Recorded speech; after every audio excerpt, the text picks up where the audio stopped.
Hi, everyone. Good afternoon. I am Commerce Next co-founder Veronica Sansev. Thank you so much for joining us today. For any new participants, Commerce Next is a community event series and conference for marketing and e-commerce leaders at retail and direct-to-consumer brands. And on behalf of my fellow co-founders, Scott Silverman and Alan Dick, I want to welcome you to today's webinar. Our topic is driving e-commerce growth with personalized experiences. Personalization is definitely a hot topic today. I feel like with generative AI and of course ChatGPT, it's improved our personalization capability so much that it's helped the world see new possibilities. But ultimately, personalization matters because it can improve the customer experience, build loyalty, and drive growth. So over this next hour, we're going to talk about the future of personalization, as well as practical applications for e-commerce today. But before we dig in, I want to walk through just a few announcements and thank yous. Wonderful. So first, I want to thank our sponsor, AB Tasty. They have been thought leaders when it comes to personalization, and it's been a real pleasure to partner with them on this webinar. I also want to thank our amazing speakers, Anne-Marie Ippoliti, VP of Digital Commerce at Michael Kors, Zach Abel, VP of Digital Marketing and E-Commerce at Tula, Natalie Brown, SVP of Marketing, E-Commerce and Creative at Grandin Road, and Marilyn Montoya, VP of Marketing at AB Tasty. They have a lot of insight and experience with personalization that they are going to share with you today. I want to also thank the amazing e-commerce team at Commerce Next for all of their support. And finally, I want to thank you for tuning in live. So before we talk about personalization, I want to just let you know about our next webinar. It's in 3 weeks on Wednesday, May 24th at 2 p.m. Eastern, 11 a.m. Pacific time. The topic is e-commerce technology leadership in 2023, opportunities and challenges. It's a little different than what we've programmed previously. We're going to be joined by Figs, Adorama, Discount Dance, and Commerce Tools, and they're going to speak about the pressing challenges facing e-commerce technology leaders, including AI, managing cybersecurity risks, data privacy, and much, much more. You can register by clicking on the link in the chat, and also please feel free to invite your tech partners at your companies to register as well. Now, we hope all of you will be joining us for the Commerce Next Summit. It's actually taking place June 20th and 21st in New York City. Scaled retailers and brands usually qualify for a free or discounted pass. We have an amazing speaker lineup. We really went out of our way to bring on new and interesting speakers this year. So we have Sephora, Anthropologie, Shiseido, DSW, Faraday, Kendra Scott. If you're interested in joining us, please follow the link in the chat to register. Going to the next one. Now, if you missed any of our sessions, or if you want to see some of the summit sessions from last year, we have an amazing YouTube channel. It's full of a lot of great video content. It's youtube.com/commercenext. If you follow the channel, then you can get notified whenever new content gets added. There'll be a lot of content on our YouTube channel in the coming months with the summit, so definitely take advantage of that. Now, just a few housekeeping items. Don't worry if you miss anything. Anyone who's been here before knows that we record these webinars. We make them available usually by the next day, so tomorrow you'll have access to it. I'm going to quickly show you where things are on the screen so that anyone new knows how to use the system, and then we'll get started. So the panel on the right that you're seeing, this is where all the interactivity happens. You have chat, Q&A, polls, and handouts. We love it when you interact with us. We love it when you use the chat. You can give our speakers high fives in the chat. You can interact with other audience members. But if you have a question, we just ask that you put them in the Q&A field. And that's because it gives us some additional functionality with the Q&A. You can enter the question and then other audience members can upvote it.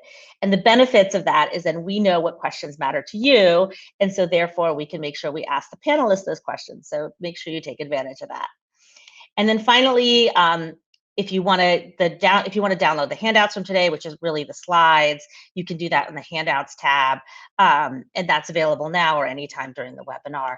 And for anyone who's watching this on replay, that link to get the handouts is at the bottom of the player. So we have an exciting agenda. We're going to start with a presentation by Marilyn Montoya on driving e-commerce growth with personalized experiences. Then we're going to do audience polls where we ask you questions. And then finally, we'll have the panel with Michael Kors, Tula Skincare, Grandin Road, and AB Tasty. So with that, it is a pleasure to turn the stage over to Marilyn Montoya, and she's going to be talking about driving growth with personalized experiences. Welcome, Marilyn. Thank you, Veronica. Thank you for having me. I'm so excited to do this presentation right now because there's a lot of really fun topics in here, and personalization. It's been a topic for a long time, and I think that we're reaching a new frontier, especially with AI. So I'm gonna jump right in. So for all of you, my name is Marilyn Montoya, VP of Marketing, AB Tasty. For those of you who don't know, have heard of AB Tasty is an experience optimization platform. We enable customers across the globe to provide better, more impactful, personalized experiences. All right, so let's jump right in. What is the main issue at hand here? The fact is that very few shoppers are actually happy with their online shopping experiences, right? Based on this poll, 15% of respondents were happy with their online experience. That's a very, very low number. And so we need to explore why that is, right? And there's a tremendous gap between what customers actually feel is the experience and what brands actually think they're delivering as an experience. So we've taken time to evaluate different points of frustration that we've seen from different websites, from customers, from prospects, from different e-commerce actors, and there is not one website that exists that does not have at least one point of friction, right? Here are some typical points of friction that we've seen, for example, for customers that are prospects that are, let's say, prospects or shoppers that are looking for content online. They launch a Google search, they land on a website that is not mobile app optimized. It still happens today, especially with things such as consent banners or pop-ups and things that are not adapted. Immediately, there's a point of frustration. If you are pushing landing pages with specific articles of clothing, let's say they're indexed by Google, somebody arrives on the website, they see immediately that the product is not available in their size. How do they navigate from that point of disappointment to, okay, where can I find things that are my size or relevant to what I'm looking for? Making that transition between the first contact point, the utility has to be there. And a lot of times we're not addressing these issues because we're not necessarily seeing them. Then going from there to finding the category, finding the product, encountering a bug, whether it's trying to toggle the menu or apply a filter, going from that to adding an item to cart, not being able to see the cart clearly or understand how to navigate between the cart and continue shopping. I think a lot of websites have gotten better at doing that. Then proceeding down the checkout funnel. Are you suggesting to create an account? Can the person check out as a visitor? Is there an incentive for the person to, at that moment, create an account, right? And they're in the process of purchasing something. Why should they why should they take that extra step? And then, preferred checkout methods, payment methods. Do you understand what your visitors want to use in order to check out? Are they checking out on mobile? Do they want one-click options, right? And then post-purchase, are they receiving emails and follow-up content that is relevant to what they just purchased, or are they just being pushed blanket campaigns? What are the click and open rates on those kinds of things? And what is the likelihood afterward, after going through that funnel, that they'll actually come back? And the reality is that many times, more often than not, the visitors are leaving at any one of these points of friction. Right. So most people don't put up with the 9 points of friction all the way through. They're going to leave. They're going to bounce after one or a couple of them. So this is why we're looking at only 15% of shoppers being happy with their online experiences, their shopping experiences.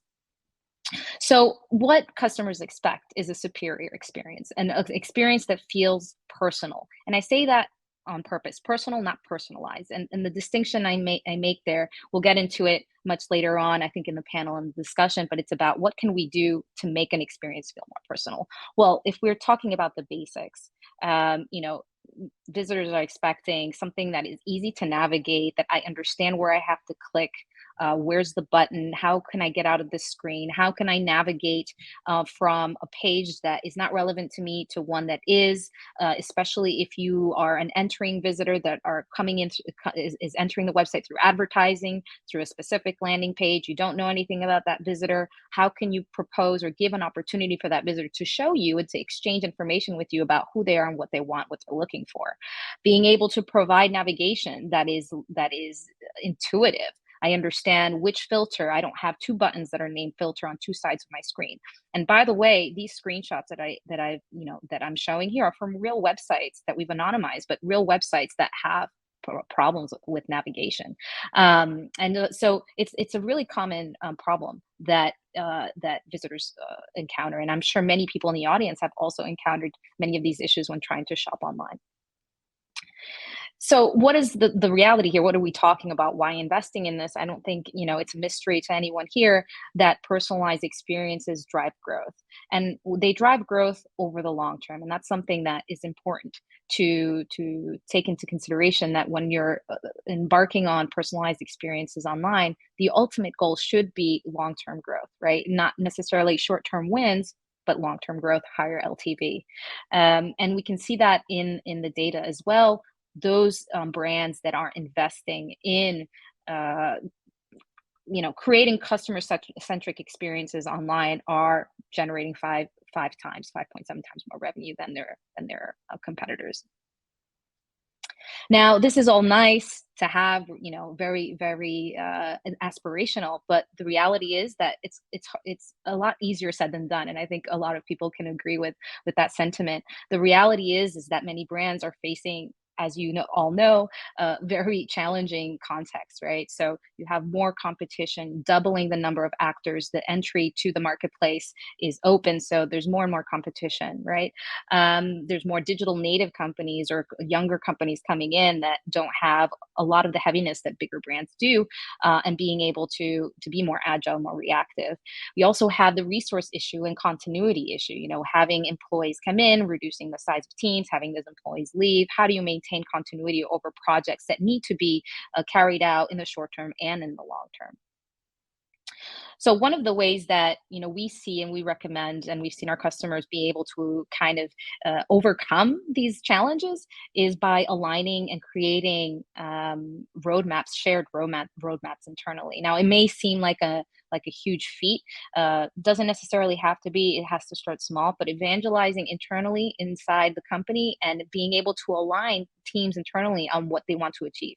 Personalization is a strategy. It's not a feature. It's not a technology. It is a strategy and requires people across the organization to align themselves on common goals. So typically what we see is an IT team that has a specific roadmap on changes that need to be done versus the e-commerce team or a digital team that has campaigns that they want to run or changes they want to make on a website. So these are, everyone seems to have conflicting interests internally.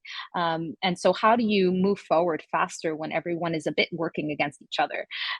That's what, we see organizations that succeed is at least finding some common ground, being able to align the objectives so everybody is working to the best of their ability, focusing on whether it's long-term projects, short-term projects, and that's where the tooling comes in. And that's where tooling can enable a lot of these different teams to focus on what they need to do in the short term and in the long term. So once you've addressed this organizational challenge, then this is the fun part, right? The fun part is then you have your team that's aligned, whether it's a small team or it's a small business unit, or you're aligning different teams internally, being able to have one source of data or standardize the data and being able to make decisions on this data across the organization and implementing different strategies. And what's really fun about this is that then you can really address personalization at all the different touch points and all the different bricks of the online experience. So here in this example, we're talking about unifying web data and point of purchase data, gathering all that information into a centralized place. Now, you don't necessarily need to start there. You can just start with visitor data. The important message here is that everybody be working from the same data and making the same decisions. Once you move over to the website and being able to create that personalized experience, you realize that the website is made up of different parts. You have the search, you have the product recommendations, you have the images, you have the messaging, you have the navigation and the UX, you have the campaigns, you have the checkout funnel. And these are different bricks that can all be addressed independently. They can be addressed by different teams. They can be addressed based on device. And so what's important in being able to create that seamless experience is that each one of those teams be working on the same basis, from the same data. And so that each brick of that website is being leveraged based on the same data and the same insights. A lot of the problems that we see with customers having kind of disjoint strategies is that one team has one set of data, another team has another set of data. One part of the one brick of their website is saying to do one thing, the other brick of their website is saying to do another. And so that obviously creates a lot of confusion internally. It's difficult to align, it's difficult to make decisions. So unifying the data and having every team work from the same data is really important. Once you're able to do that, you're able to carry out ideas based on this insight, based on the information you're getting, and hopefully everybody's making the same decision, going in the same direction, right? So that's a big factor in being able to execute on the personalization front. Now, there's always been talk around one-to-one personalization. Do you need it? Is it a requirement? Do we need to go there? The answer, it depends. It depends on where you are in the maturity spectrum in terms of personalization. We believe that you're able to, it's important to combine both, to combine segmentation, right? So segmenting audiences, but also providing behavioral contextual personalization and having that be automated and having that be fed by AI. So at AB Tasty, we've invested in one-to-one personalization and being able to provide the algorithms that help companies implement this. Now, there are other companies that have invested in creating their own algorithms, and it is a huge feat. It is a lot of data science. It's a lot of work to be done. It just depends on your company, where you are, your resources, your size, your ability to embark on these projects. We believe that everybody should have access to these types of technologies. So, it just depends on where you are in that maturity. Are you ready to implement a one-to-one strategy? It's something that's definitely feasible today. And so here, just an example of what you can imagine personalizing on a landing page, making every page personal. And here you can see that we can pretty much imagine modifying everything on a page to a specific visitor. The image, the message, the recommendations, the social proof, the sizes, the context. There's a lot that can be personalized, and pretty much you can imagine streamlining and scaling this idea. And so here's an example of what you can do once you've got all these bricks in place and you're able to modify, change, and adapt the different pieces of your website. You're going to be able to really hone in and focus on what are the audiences you want to target, and how do you want to target them, and how do you want to leverage all your different marketing channels and orchestrate campaigns. Here's an example of where you can combine web data, visitor data on the website or on mobile, point of sale data if you have it, and being able to build a profile, let's say from a CDP, where you can identify those visitors, those customers that have purchased before and that have a high LTV. In this case, an LTV greater than $1,000. Well, you want to target those visitors for XYZ reason and with a specific campaign. What you can then is using CDPs and using audience managers, or whatever it is that you have at the moment to be able to manage your audiences, run a campaign on a specific part of that segment. And so what you can do is, based on whether they're going to purchase or not going to purchase, if you have that information, if you know that they have a likelihood to buy, then being able to adapt the website based on this information. So, for example, here, let's say from this customer base, you have those that are likely to buy, those that are not likely to buy. For those that are likely to buy, you can send information via an email. You can have a campaign that is online, let's say an advertising campaign that it's tailored and have the landing page adapt based on that visitor visiting that page. So let's take a Google AdWords landing page. You can tailor the content on that page based on a visitor that visits that landing page, and then being able to personalize the site with a campaign promotion, or even combining the segment information with that behavioral, and having within that campaign have very specific products that can be presented to that specific user. So here's an example where you can orchestrate an entire campaign on your advertising strategy, on your website, on your email, based on the segment, but also combining that with push and with behavioral. So it's kind of the ideal scenario. But going beyond that, so what we just talked about is a lot of the technology, about the technology that's available. What we're going to be seeing going forward is AI coming in and doing a lot more. Talking about generative AI and what can generative AI do. Here are some examples of what we're going to see generative AI doing is from the personalization perspective. Whether it's ingesting data, for example, being able to take information from customer service channels, from chatbots, and being able to process that data, being able to understand what are visitors looking for or customers looking for, or what are the problems that they're often facing when they're doing business with you, whether they're shopping with you or they're browsing, and being able to address those preemptively, right? And adjust the messaging on your website.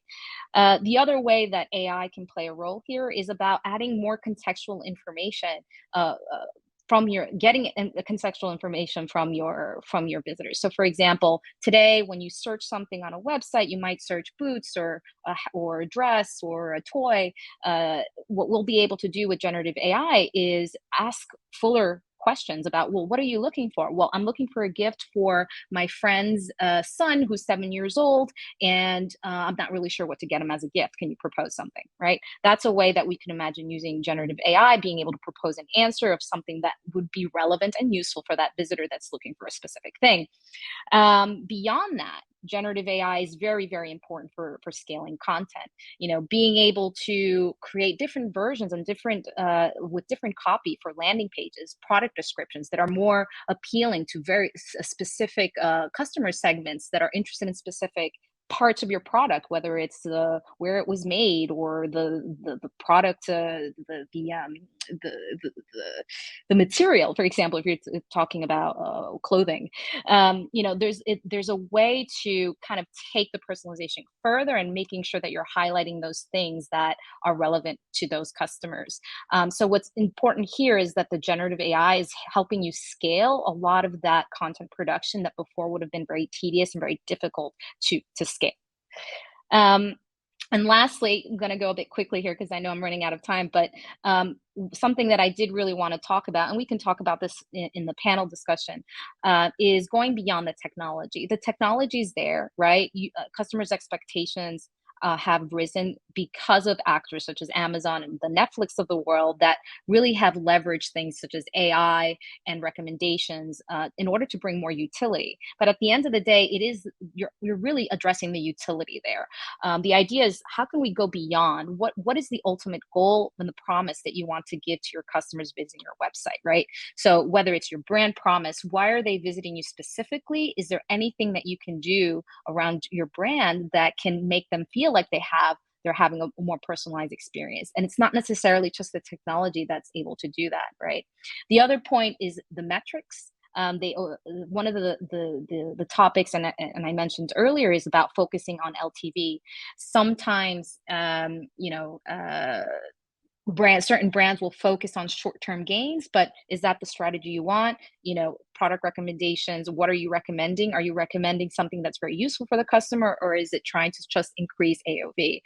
These are things that are important to take into consideration. And the last part about customer care, this is more about how can you go above and beyond, or how can you do something for your customers that will have a lasting impression on them. And it doesn't necessarily have to be one-to-one recommendations. Is there something else that you can provide that is aligned with your brand promise that can make the customer feel special? And so I think this is where, we can't forget that personalization, the ultimate goal is to create proximity with your customers, and it's not just the technology that does that. And so that's just, important message there. So thank you for listening. I want to wrap that up. So again, for those of you who haven't heard of Baby Tasty, please come check us out. Check us out on G2 if you're interested. The quick view of what our product does, and happy to answer any questions after the webinar. Thank you again, everybody. Awesome, Marilyn, thank you so much. That was great. And I love the part about the generative AI and just helping people imagine what's possible. Awesome. So we're going to move into some quick polls just so we can ask the audience some questions, get their perspective on personalization. So our first poll is, do you believe personalization has to be one-on-one to be most effective? And it's a really simple poll. It's just a yes, no answer. We're very, very curious what you guys believe. I love the answer. I'll say that 25% of you, approximately 26%, said it does have to be one-on-one to be most effective, but 74% of you said it does not have to be one-on-one. And I think I think there's a lot we can do with personalization. And I absolutely agree. It does not always have to be one-on-one to be most effective. All right, our next question is, what is your biggest personalization challenge? And we have a few options here. One is ensuring your data isn't siloed within point solutions. Marilyn talked a little bit about that. Making customer data readily accessible to the personalization solution. So not only unifying it, but being able to easily push it out. Lack of data science resources or capabilities to analyze the data. Resources for content creation at scale. More personalization requires more options. Technology limitations with the AI / recommendation providers, or something else. All right, so the most popular answer here was resources for content creation. 35% of you said your biggest challenge for personalization is resources for content creation, which we'll definitely touch on the panel. The second is making customer data readily accessible to personalization solutions. So setting up that data lake or that CDP to push the data out. And then the third is the lack of data science resources or capabilities. So really interesting answers there. Thank you guys so much. One more question. So our last full question is tied to our next webinar, which is on May 24th. It's on e-commerce technology leadership in 2023, and it features FIGS, Adorama, Discount Dance, and Commerce Tools. And that question is, have you reduced your tech spend in this fiscal year? And this is compared to last year. You have three options here: yes, no, or we should have, but we didn't. So have you reduced your tech spend in this fiscal year compared to last year? Yes, no, or we should have, but we didn't. In terms of reducing tech spend, what we found is actually most of you did not, 65%. 28% did, and then I guess 7% didn't, but feel like you should have. So that's super interesting response. All right, so now I'm going to have Rob bring on the panelists, and we'll get started with that panel portion of the discussion. Hello, how are you guys? Great. Hi, great, thanks. Yeah. Well, thank you so much for joining us. Everyone's had a chance to meet Marilyn. She just gave an amazing presentation. Now I want to bring Anne-Marie, Zach, and Natalie into the fold. If you can introduce yourselves and your role in your respective companies. I have kind of Zach at the top of my screen, so maybe we can kind of go Zach, Anne-Marie, and then Natalie for the intros. Sounds good. Thanks, Veronica. So I'm Zach Abell. I'm the VP of Tula Skincare. I've been here for about 4 years, been in the space for quite a while, almost 20 years.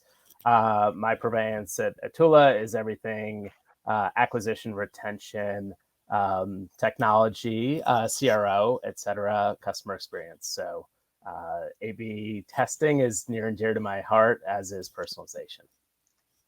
Awesome. Hi, I'm Anne Marie. I'm with Michael Kors. I lead e-com at Michael Kors. I've been with Michael Kors about 7 years total. I've been in my current role about 3 years. Have been in the corporate retail world across various areas for over 20 years. Similar to Zach, personalization, very high priority strategy. So love this conversation and excited to be a part of it. Thank you. Awesome. Thanks, Veronica. Hi, everyone. So excited to be here today. I am Natalie, and I'm the Senior Vice President for Marketing, E-commerce, and Creative at Grandin Road.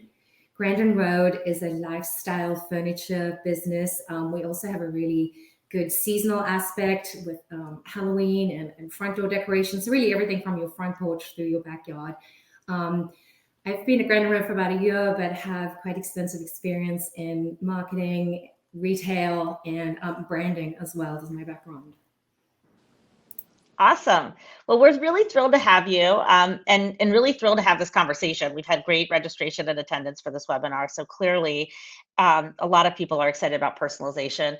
And I always when I think about personalization, I always think of it as like a journey as opposed to like a switch that you turn on and off. You don't necessarily just have personalization. You start off doing some smaller things and then you can continue to improve upon it. And maybe the goal is one-to-one, but it doesn't have to be. And the audience polls pointed out to the fact that they don't even think it has to be. So I thought maybe just as we're starting with this conversation, just so that the folks at home have some context, it'd be great if each of you could talk about what elements of your customer journey you personalize today. So whether it's marketing or customer experience, and I'm going to go in reverse order. So Natalie, I'll start with you this time, and then we'll go to Anne Marie and Zach. But talk about where you implement personalization today. Yeah, I mean, I think I want to talk about some areas of opportunity actually, where I see a lot of success in companies where you may have something that is a big ticket purchase item, needs assembly, or something like a high-end coffee machine that needs a lot of care. I think there's a big opportunity from the personalization standpoint for that pre and post purchase experience. So really giving people a heads up on how to prepare their space, or following up afterwards on the care, the maintenance, storage, things like that. I think especially when people are shopping online with direct play retailers where you don't necessarily get to see the products in person, there's a big opportunity to give that confidence and security, and then let your customers know that you're there with them by their side to make sure that you're not helping them maintain, but you're also helping them in case any products arrive. And so I think that idea of it being a relationship and looking for those opportunities where you can step in and develop that trust is key. Awesome. Anne Marie. So I love the fact that we're talking about this from the customer journey, because we do try to touch on the customer journey elements of it and personalize it in different ways along the journey. Sometimes more personalized, and in some areas a bit less personalized. So everything from the email that you receive before you get to the site to when you arrive on the site, whether it's the content that you see. Or if you're a loyalty member, if it's what you see as a loyalty member. So really trying to touch all along the journey. Zach, what would you add to that? What are you guys doing? Tula. Yeah. I mean, it's pretty similar. I think the pre and post is a key focus. So I think post is always easier. You have more information. You have the first party data. You probably even have collected some zero party data in that process. So I think the post is the easiest. I think Anne Marie mentioned loyalty. When you have somebody who's logged in as well, that's a much easier process to really, surface that data into, the front end layer. So I think that's a key component. But I think there's the on-site, there's the off-site, but there's also that kind of experiential side. And we do a fair amount on even our CX team where, high LTV users, if they contact us through chat or email, they have specific email that they can reach out to us. Plus on chat, they skip the queue so they can jump right to that's the awesome. So we make sure that again, those high value customers are really, treated with white gloves. Awesome. That's perfect segue, Zach, for the next question, which is, what data strategies are you using to determine which personalization tactics are most effective for different customer segments? I'm going to ask you mentioned the value of the customer, and I love that you're kind of offering them accelerated customer care and answering their questions. Anne Marie, what else are you doing at Michael Kors to determine how you personalize for each customer? Yeah, so I think about whether we're personalizing based on products, so maybe it's based on a category preference, so whether a customer likes shoes versus handbags, and then also strategizing, are we trying to address a new customer or introducing them to the brand, or is it someone who's loyal to the brand already and needs a little bit less education there? So and that could be that also differentiates based on whether it's something that we're doing through marketing, or if it is something on site and we have more insight to your recent behavior, we can strategize a little bit there as well. Awesome. And I think especially for fashion, the category, and actually for almost any retailer, the category is an obvious way to personalize. Anything else you'd want to add to that, Natalie or Zach? No, I think those are the dimensions that we'd be looking at as well. You want to look at your customer type, there's the loyalty aspect, and then the product aspect, and those are the three biggest drivers. Yeah, I think just to build on it, I think the reality of like new versus repeat customer, when you can identify that coming in, or specific channels, whether it's prospecting campaigns through Meta or an email group, you're going to see very different behaviors, right? Based on where the customer is in their journey with you as a brand. And we've done a lot of testing actually with A/B Tasty around product recommendations, and see very different behaviors from a consumer coming from email versus coming from paid search or paid social.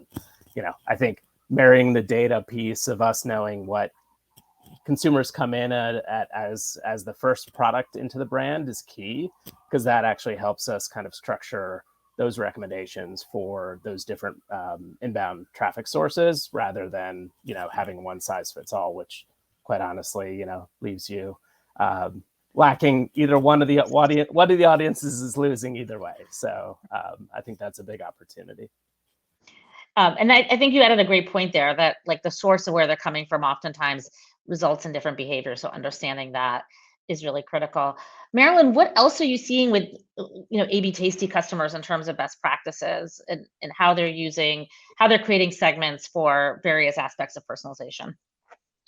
Sure. So I think we hit a key point here about spending time understanding what your different customer audiences are looking for, and what they want, what stage they are in the relationship with your brand.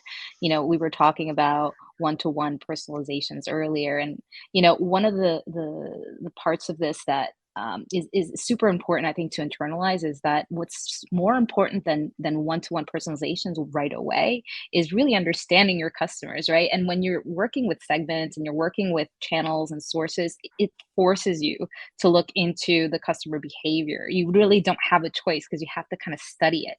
And so that kind of forces the brand to come to terms with what's happening with the customer base, or what's happening with the prospect base, new visitors versus return visitors. And so you end up, spending time evaluating that data and understanding your customers. Then by the time you get into the one-to-one personalization, you should be at a much further along step where you have invested, and you continue to invest, because it doesn't stop, right? You have to continue learning about the trends, about your customers, your new customers, your return customers, the way the market is changing, preferences are changing. So you're always going to have to do that work. Always going to have to evaluate that customer behavior.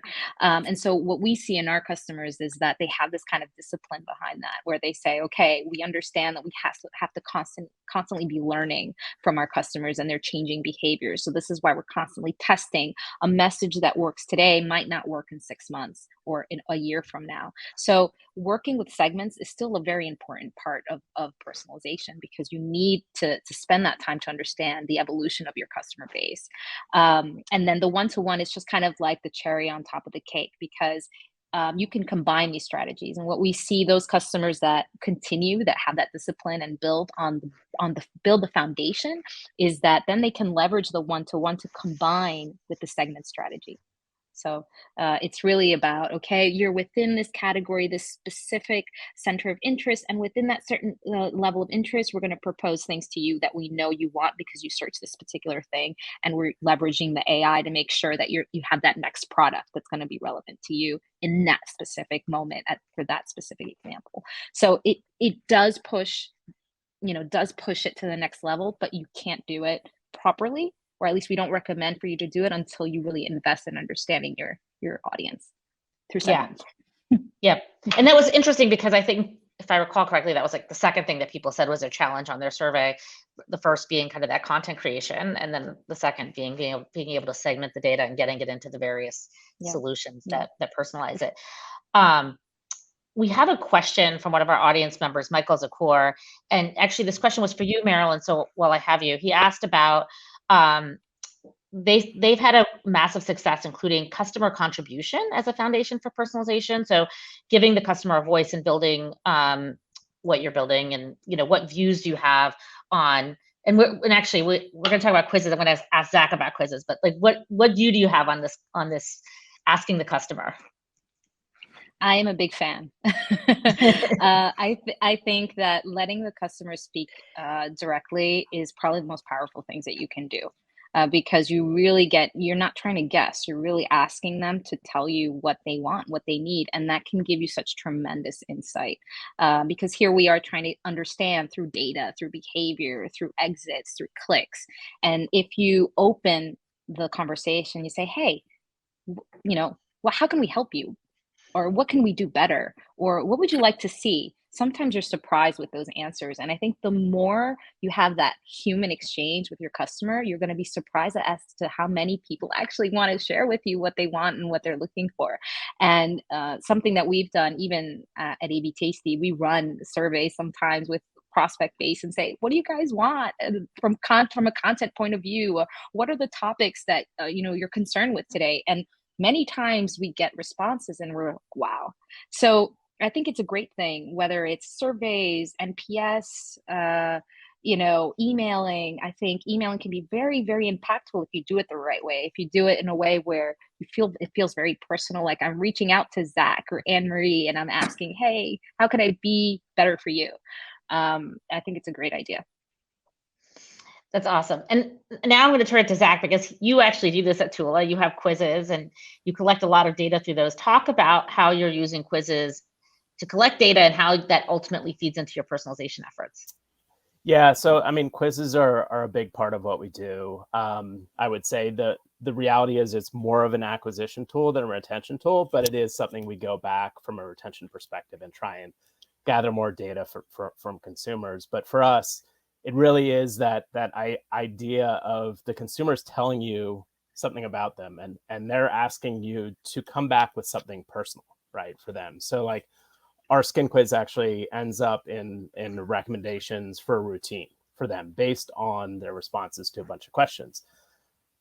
The important thing is we surface that kind of immediately. So we give them that value. Then we follow up with an email kind of like, I don't know, an hour later, and then 2 or 3 subsequent emails to make sure, because most of the activity we realize happens inside the first kind of 2 days.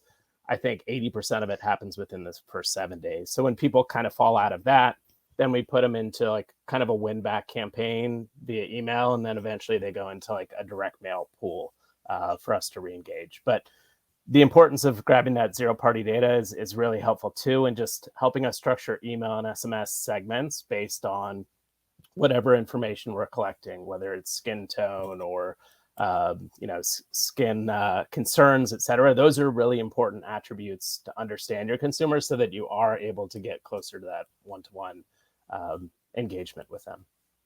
Awesome. So it sounds like that's a good pro tip for everyone who's watching. Implement quizzes, figure out a way to collect that information and use it for both an acquisition and retention tool. Zach, I want to stay with you for a second and talk about orchestration, because that's a key aspect of personalization. It's not, Marilyn touched on it in her presentation, but talk about how you actually coordinate and orchestrate personalization across, so many marketing channels. Like, how do you ensure that the right content gets delivered to the right customer in the right channel at the right time? All of those things. It's so hard. It is very hard. I think one of the biggest things, and Marilyn did a great job of touching on it, is centralization of data. So we have our own, data warehouse. That data feeds into all the different teams. So it's central. It's the source of truth. We use, Rockerbox for MTA. We, got all of our transactional sources, all of our marketing sources pulled into one center. So I think centralization is key to really helping each kind of owner, whether it's, growth or influencer or retention, really function on the same data set, and then make sure that they're communicating at the right level. I think that's one of the things that, sometimes growth and retention don't speak to each other. That has to be, a wall that breaks down. It's one consumer, it's one journey. Yes, you've done your part in acquiring them, but the reality is, in an acquisition or a D2C based company, you're spending a lot of time focused on, what's the LTR, what's your LTV to CAC.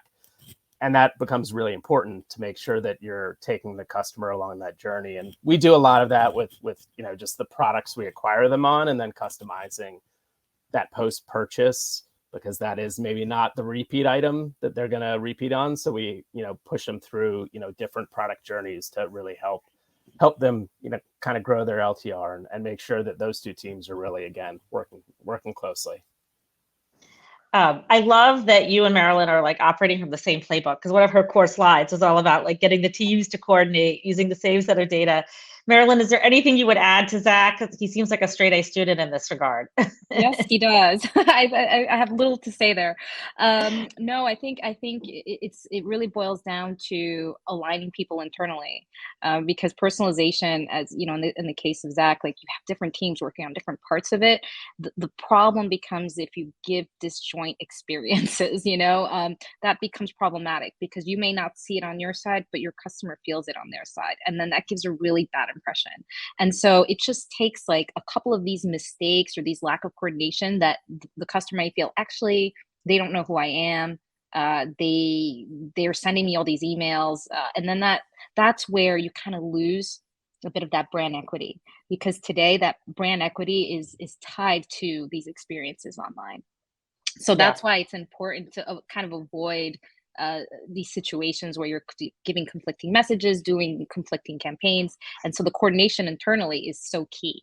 So that's why, we talked about a bit about that in the presentation. Is actually a big work is not even the technology. It's just aligning people internally and getting buy-in and getting the teams to agree, okay, how do we build a roadmap together so that you can do your thing and I can do my thing without competing, so that the visitor or the customer has a nice experience. I think that's the key.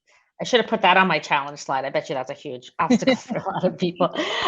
We have a question from Tan Pham at Spark, and I think this is really relevant to what we're talking about right now. He mentioned, or they mentioned that right now they're not asking for gender or age during the membership sign up. So how would you predict the age or gender to offer better customization? I guess even a question like, would you ask that question? And also, how do you predict if they're a new user? So I don't know if anyone wants to take that question. Marilyn, sounds like you might have an idea. Yes, I think it depends on what you want to achieve. Is there another way that you can, provide a personal experience for that specific customer without getting that information right away? This is a scenario where you can really leverage behavioral information, because based on what the person is doing, how they're interacting, you can kind of break it down into what the person is actually interested in. So you may not necessarily know their age, you may not necessarily know their gender, but based on what they're doing, you can provide similar things of what they want. That's one way to kind of counteract that. And I think that, and actually, it may not matter, right? If they shop for men's clothing, it may not matter, right? That's like if exactly. This is why it's So difficult, because you may not know, like it might be very difficult to know. An example, I can give you an example of something that we saw with one of our customers. I can't recall the brand exactly, but it was a brand that sells, cosmetic products for both men and women. And what they were struggling with was, are women shopping online for products for men, like let's say gifts for their significant other that is a man? Or is it the men that are shopping for men products on that section, or is it vice versa? And it's very difficult to know at the end of the day. So you really need to know if you just understand what they want. So yeah, I think that you can just focus the personalization on a different part of that relationship. Yeah, and yeah, I love that. I just add to that, like if you're going to collect something, make sure you use it and that the consumer knows the benefit of what you're doing. Yeah. We tested collecting age in our entrance modal, and we kept it because there was not really any degradation, but we had to position it as, get a birthday gift. And I think that's, something that's pretty standard at this point, but it's important just to understand, what's the value to the consumer, and then how are you marketing and positioning that, and then how are you going to use that data subsequently to help in that journey. I'm going to jump around a bit because I want to make sure we cover ChatGPT, especially since that's so popular and so hot right now. The beauty of ChatGPT is that interface is allowing people to engage with AI directly, and it's giving them a view into what's possible. So, Natalie, I want to start with you and ask you what role you see artificial intelligence and machine learning playing in the future of personalization. How do you see it being an opportunity for the folks in the audience? I think it's something I'm very excited about, actually, personally. Marilyn touched on the copy side of things in her presentation, but there's a whole other side of this content at scale, and it's some of the other AI tools like your Dalio that do content creation. So content creation at scale and images as well. Again, particularly when you're in an industry where samples may be big, not easy to conduct photo shoots, time consuming. Being able to shoot something and then take that image and turn it into, different room placements, different colorways. Veronica, we were even talking about a company that you saw who was looking at location of the person browsing the item and then serving up that product in a contextually relevant, setting. Is there snow outside the window because it's winter and they're like located in a snowy state? So I think the options really are endless. And then there are also some really practical applications. I was reading about Misfits Market, the grocer, who already are using it online. When you come online, they customize a grocery cart for you. But the key there is they make it super easy to go in and edit. And they're using information like past purchases to predict where you might need a refill or something that's like a recommendation. So again, I think it can make shopping a lot more interesting and a lot more relevant, and being able to give customers just a view of what things could look like in a way that's personalized to them could really benefit us on the retail end as well in terms of conversion and sales. Yeah, absolutely. And actually, Marilyn mentioned this, but I'm going to emphasize it because I think it's just a great pro tip, is with a solution like ChatGPT and many of the generative AI solutions, people said their biggest problem is content creation at scale. Like, try putting in a headline into ChatGPT and ask for 10 variants. Like, now you have a whole bunch of content to test. You may have had to, with people's creative teams, you have to ask repeatedly for all these different things. Now just take one or two and look, maybe half of them are trash, but then you might have 5 good ones that you can test, or even 2 good ones that you can test that give you more things for personalization. So definitely helps with that creating content at scale. Marilyn, would you add anything else to that? No, I think the content part is a huge brick, especially for parts of the website or your asset where it's kind of it's tedious. It's tedious to create multiple product description paragraphs, or you don't have the bandwidth to do something. There's something else that's more important that maybe takes, it's taking the time of your creative team. It's a way to empower people to run testing, and to, especially when you're talking about segments, again, what appeals to a specific customer group. And so the content part, I think it's a really interesting way to leverage it. I think in that same with that same idea around text and around data that is qualitative, right? So the chat bots or the customer service online and all that written data that comes in, it's really hard to structure it. It's really hard to get feedback from that in an efficient, scaled way. Imagine if you could ingest, let's say every month, all the customer feedback that you had that month and see what trends you're seeing, or even through a quarter, and how you could actually act on that in real time or very quickly after you have those insights on your website, in a message, in a banner, in a product description if that's where the problem's happening, or in a post sale, a follow-up email, right? So I think it's tremendously powerful to be able to do that tedious work that today is just not feasible because there's no one to do it, and you can't have people spending time doing that. So I think it just allows us to do things that we weren't able to do before because it just not enough time, not enough hours and people to read all those emails or digest all that content. Yeah, absolutely. It's amazing how quickly time flies. I'm going to ask Anne-Marie quickly a question about metrics, and then I'm going to ask everyone for their advice for anyone who's getting started or implementing personalization. So Anne-Marie, just quickly talk about what are some of the key metrics you use to measure the success of your personalization efforts at Michael Kors? Sure. So I would say it depends whether it's a marketing effort or whether it's something on site, and is a mix of metrics. But if it's marketing, potentially an email, we might be measuring rev per circ, and then online, on site, if we're targeting a high touch customer or a repeat customer, we may be looking to drive AOV. Whereas if it's a new customer, maybe we're trying to drive our product views. And then across the board, I think we're always trying to look at conversion as well, but that might be a secondary metric that we're looking at. But I think at the end of the day, it's really looking at a mix of metrics based on the strategies that we're trying to drive. Yeah, and where they are in the purchase funnel. Right, yes. Yeah, totally. Awesome. So we're going to close it out with advice. Like, we always want to make sure these webinars are actionable and people have things to take home that they can use in their respective business. So I'm going to ask each of you, what advice would you give companies? I wouldn't say, I was initially going to say just starting out with personalization, but I would say customers who want to even get better at personalization, and what pitfalls should they avoid? And Zach, I'm going to start with you, and I'm just going to go around the screen. Advice. Yeah, I mean, I think it's hard to give people advice at different points in the journey, but I'd say, I mean, the reality is test and learn. I think testing is one of the biggest gateways to personalization. Is first you have to understand the consumer behavior, and how do you do that? You put different experiences in front of different audiences and start to tailor things that way. I think on the retention side, certainly within email, et cetera, that's the easiest place to start your personalization journey because you have the most robust data.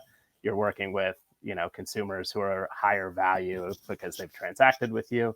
So I'd always say, if you're starting your journey, start with the richer data sets that you have, and then kind of move up the funnel, to anonymous users and site visitors, et cetera. That's great advice. Anne-Marie. So totally agree with the testing and learning, and also not being afraid to repeat a test, because sometimes you get different results, and using a mix of data and just continuing to evolve your strategy based on what you're learning. Awesome. Natalie. I'm going to come at it from the brand angle because I'm a brand marketer at heart. So don't confuse customization with personalization. And it's all about relevancy, right? You have to know your brand, your brand why, what you stand for, and why customers are shopping. And when you understand that, then you can map out those customer journeys, but you have to know why she's coming to you in the first place. Excellent. And Marilyn, you get to close it out. Oh, well, I guess you guys said all the important parts. So I agree with all of you. This is, basically, you guys said it for me. I would just say that, don't feel like you have to run right away. I think sometimes there's just a tremendous amount of value in just spending time understanding your customers and focusing on those customers that you have that information on. And that's where you're going to start understanding what works, what doesn't work, what do they expect. Start working with that, and then build the complexity from something simple. And you can still have a lot of success just working with very basic concepts around value proposition, customer centricity, caring about the customer, just having the principles drive you. And then you build your objectives outside of that. So is it AOV? Is it LTV? And work towards those things. So I guess crawl before you run, and you don't necessarily have to get to the running point right away. I love that. All great tips for folks. Thank you so much. Anne-Marie, Zach, Natalie, Marilyn, thank you for joining us today, for sharing your insights. We will be back on May 24th with our webinar on e-commerce technology leadership in 2023, challenges and opportunities. We very much look forward to seeing you all soon. Thank you so much. Thank you. Thank you. Thanks. Bye, everyone. Bye.